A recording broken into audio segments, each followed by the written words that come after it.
प्यारे विद्यार्थियों, एक बार फिर आप सभी का भूगोल की इस ऑनलाइन कक्षा में स्वागत है। आज की इस वीडियो में हम राजस्थान में जैव विविधता की चर्चा करेंगे, जिसमें जैव विविधता क्या होती है, साथ ही राजस्थान में जो जैव विविधता की दृष्टि से संपन्न भौतिक प्रदेश हैं उनकी बात करेंगे। जैव विविधता में जो संकट पाया जाता है या जो संकटग्रस्त प्रजातियां हैं उसके क्या कारण हैं और संरक्षण के जो तरीके हैं उन सभी की चर्चा आज इस वीडियो में हम करेंगे। तो जैव विविधता से तात्पर्य है जीव जंतुओं और वनस्पतियों की प्रजातियों में जो विभिन्नता देखने को मिलती है उसे ही जैव विविधता कहते हैं। जैसा कि हम जानते हैं कि सूक्ष्म जीवाणुओं से लेकर बड़े बड़े जो विशालकाय प्राणी हैं और साथ ही जो सूक्ष्म घास है अर्थात शैवाल लाइकेन से लेकर बड़े बड़े वृक्ष झाड़ियाँ जो पाई जाती हैं, तो इस तरह जीवों की प्रजातियों में और वनस्पतियों की प्रजातियों में जो विभिन्नता होती है उसे ही जैव विविधता कहते हैं।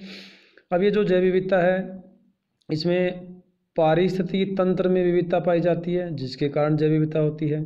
तो तीन तरह की ये जैव विविधता देखने को मिलती है।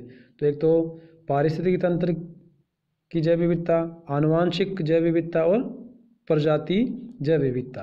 तो कई तरह की प्रजातियां पाई जाती हैं पेड़ पौधों में और वनस्पति जीव जंतुओं में। ऐसे ही एक ही प्रजातियों में भी आनुवांशिक कारणों के कारण भी कई तरह की विविधता देखने को मिलते हैं। पर्यावरण में या जलवायु में अंतर के कारण उस क्षेत्र विशेष में अलग ही तरह की पारिस्थितिक तंत्र पाया जाता है। तो इस तरह राजस्थान में भी कई जो है क्षेत्र हैं जो जैव विविधता की दृष्टि से समृद्ध हैं। तो राजस्थान क्षेत्रफल की दृष्टि से एक बड़ा राज्य है और यहाँ के जो है भौतिक प्रदेशों में विभिन्नता देखने को मिलती है। यहाँ जलवायु में विभिन्नता पाई जाती है। तो यहाँ जो है जैव विविधता भी काफ़ी समृद्ध है और यहाँ के पेड़ पौधे जीव जंतुओं आदि में विभिन्नता देखने को मिलती है। तो प्रत्येक भौतिक प्रदेश के अनुसार यहाँ विभिन्नता देखने को पाई जाती है। तो राजस्थान में जैव विविधता के अध्ययन के लिए हम इसके जो भौतिक प्रदेश हैं उसके अनुसार देखते हैं। तो मरुस्थलीय प्रदेश की अगर बात करें तो यहाँ जो जलवायु है वो अर्ध शुष्क व शुष्क तरह की देखने को मिलती है। वर्षा बहुत कम होती है, तापमान अधिक होता है। तो इस जलवायु के कारण यहाँ जो वनस्पति है वो बहुत कम देखने को मिलती है। वहाँ मरुस्थलीय जो है कंटीले झाड़ियाँ या पेड़ पाए जाते हैं और निर्जन क्षेत्र है, इसलिए उस क्षेत्र में जो है वनस्पति के नाम पर बहुत कम विभिन्नता पाई जाती है। लेकिन यहाँ जो जीव जंतु हैं जो इस तरह की वनस्पति में या इस तरह की जलवायु में रहते हैं उसमें चिंकारा है, काला हिरण, मरुबिल्ली, लोमड़ी, भेड़िया, खरगोश, नेवला, इस तरह के जीव हैं। पक्षियों की बात करें तो यहाँ गोडावन, मोर, तीतर, स्पेन, गौरैया, कुरंजा जिसे डोमेजल क्रेन भी कहते हैं, तो इस तरह के यहाँ पक्षी पाए जाते हैं। यहाँ के जो पक्षी हैं जिसमें चिंकारा है जिसे वन्य श्रेणी में राज्य पशु का दर्जा प्राप्त है। ऊँट है यहाँ का मुख्य पशु जिसे पशु श्रेणी में राज्य पशु का दर्जा प्राप्त है। और ये पक्षी है जो यहाँ विशेषतः देखने को मिलता है गोडावण जिसे ग्रेट इंडियन बस्टर्ड कहते हैं, जो इस समय संकटग्रस्त अवस्था में है, बहुत कम संख्या में ये बचे हैं। तो ये मुख्यतः इस तरह के यहाँ पशु और पक्षी देखने को मिलते हैं। दूसरा जो भौतिक प्रदेश है जिसमें अरावली पर्वतमाला है, तो अरावली पर्वतीय प्रदेश की जो जलवायु है वो थोड़ी मरुस्थलीय वनस्पति से अलग है। यहाँ वर्षा की मात्रा थोड़ी अधिक है। तो यहाँ के जो पेड़ों में है धोकड़ा, कैर, सालर, आम, बांस, महुआ इत्यादि हैं। पशुओं में बगेरा, रीछ, सरख, चौसिंगा, काला हिरण, चीतल, सांबर, जंगली सुअर, भेड़िया, ये इस तरह यहाँ देखने को मिलते हैं। इसके अलावा पूर्वी मैदानी भागों में जिसमें भरतपुर, धौलपुर, करौली का जो मैदानी भाग है वो आता है, यहाँ बड़ी संख्या में पक्षियों की संख्या पाई जाती है। और यहाँ भरतपुर में जो केवलादेव राष्ट्रीय उद्यान है वहाँ अनेक प्रकार के पक्षी पाए जाते हैं। जो राष्ट्रीय उद्यान है इस उद्यान को विश्व प्राकृतिक धरोहर भी घोषित किया गया है। इसके अलावा और भी यहाँ ऐसे क्षेत्र हैं जिन्हें संरक्षित किया गया है। तो यहाँ पक्षियों की संख्या अधिक है। दक्षिणी पूर्वी जो पठारी भाग है हाड़ौती का पठार, तो इस भाग में जो मुकंदरा की पहाड़ियाँ हैं, बूंदी की पहाड़ियाँ हैं, या जो चंबल नदी का जो क्षेत्र है, तो यहाँ जलीय जीवों में जो है विविधता देखने को मिलती है, जिसमें यहाँ घड़ियाल है, मगरमच्छ हैं, डॉल्फिन, कछुए, मछली, केकड़ा, इस तरह के जीव यहाँ अधिक देखने को मिलते हैं। घड़ियालों के संरक्षण के लिए भी यहाँ कई अभयारण्य हैं, जिसमें राष्ट्रीय चंबल घड़ियाल अभयारण्य बनाया गया है। इसके अलावा जो अन्य खारे पानी की झील हैं, मीठे पानी की झील हैं, बांध हैं, वहाँ भी कई तरह के जीव जंतुओं और वनस्पति में विविधता पाई जाती है। तो एक तरह से राजस्थान में जो है जैव विविधता काफ़ी देखने को मिलती है, लेकिन जो ये जैव विविधता है ये वर्तमान समय में संकटग्रस्त अवस्था में है। अब ये जो संकटग्रस्त अवस्था है इसके कुछ कारण हैं, जिसमें एक तो प्राकृतिक आवास जो है वो नष्ट हो रहे हैं। जहाँ ये जीव जंतु रहते हैं वह जैसे कि वनीय क्षेत्रों में, तो उन वनों का विनाश किया जा रहा है, जिसकी वजह से इन जीव जंतुओं पर संकट उत्पन्न हो गया है। जलवायु परिवर्तन के कारण भी जैव विविधता पर संकट उत्पन्न हो रहा है। पर्यावरण प्रदूषण है, या प्राकृतिक संसाधनों का अत्यधिक दोहन कर रहे हैं। दूसरा, जो विदेशी प्रजातियां हैं, जैसे वनस्पति की बात करें तो वो आकर यहाँ की जो देशज हैं या देसी प्रजातियां हैं उनको नष्ट कर रही हैं। कीटनाशकों के प्रयोग से जो है कई तरह की वनस्पति नष्ट हो जाती है। शिकार के कारण और भी कई ऐसे कारण हैं जिनकी वजह से ये जो जैव विविधता है वो संकटग्रस्त अवस्था में पाई जाती है। तो जैव विविधता में जो संकट देखने को मिल रहा है, या कई तरह की जो प्रजातियां हैं जो आज भी संकटग्रस्त अवस्था में, जिसमें कुछ जीव जंतुओं की हैं, वनस्पति की प्रजातियां हैं, तो इस जैव विविधता के संरक्षण के लिए अंतर्राष्ट्रीय स्तर पर, राष्ट्रीय स्तर पर, राज्य स्तर पर काफ़ी प्रयास किए गए हैं। सरकारी स्तर पर प्रयास किए गए हैं, गैर सरकारी संगठनों ने भी प्रयास किए हैं जिससे जैव विविधता का संरक्षण किया जा सके।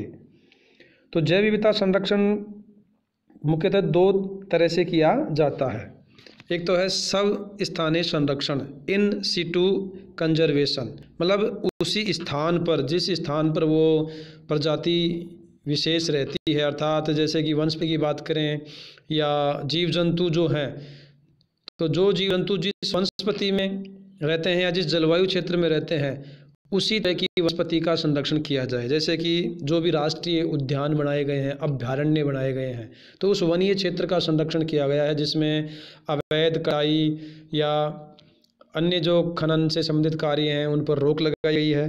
तो राजस्थान में भी जो है ऐसे 3 राष्ट्रीय उद्यान हैं, 27 वन्य जीव अभयारण्य हैं, 14 संरक्षित क्षेत्र हैं और 33 आकेट निषिद्ध क्षेत्र घोषित किए गए हैं, जिससे उस क्षेत्र की जो वनस्पति या जीव जंतु हैं वो संरक्षित हो सकें।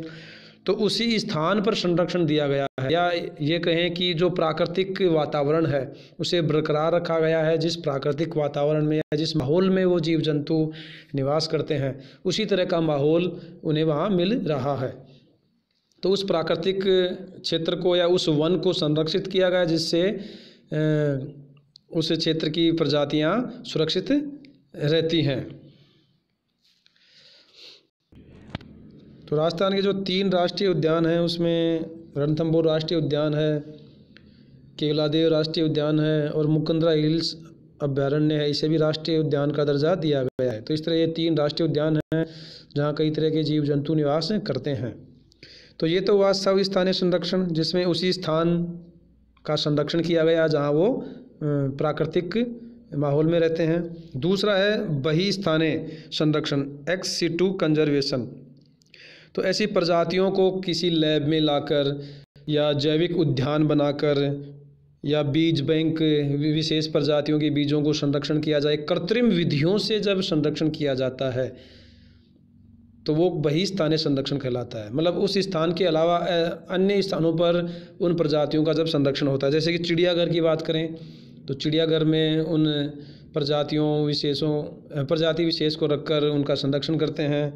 जीन बैंक हैं जिसमें प्रजाति विशेष के जीनों का संरक्षण किया जाता है। एक्वेरियम जो मछली पालन होता है, जिसमें कांच के जो ग्लास होते हैं उनमें मछलियों को पाला जाता है या कृत्रिम विधियों से इनको पाला जाता है।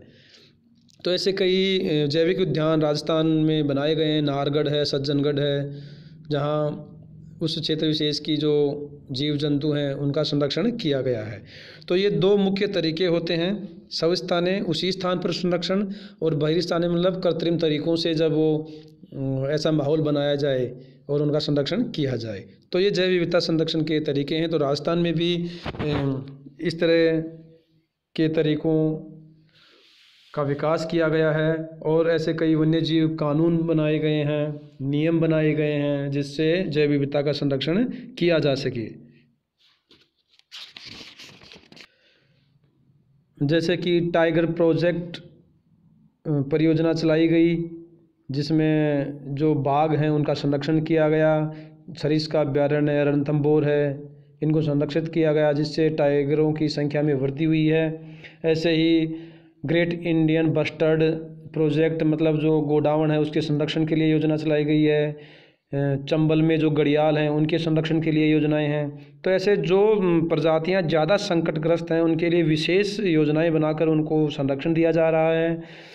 और कई क्षेत्रों में कई तरह की जो पक्षी या पशु हैं उनके संरक्षण के लिए भी कई योजनाएं बनाई जाती हैं। तो इस तरह जैव विविधता संरक्षण के लिए राजस्थान में बड़े पैमाने पर सरकारी स्तर पर और गैर सरकारी स्तर पर भी प्रयास किया गया है। धन्यवाद।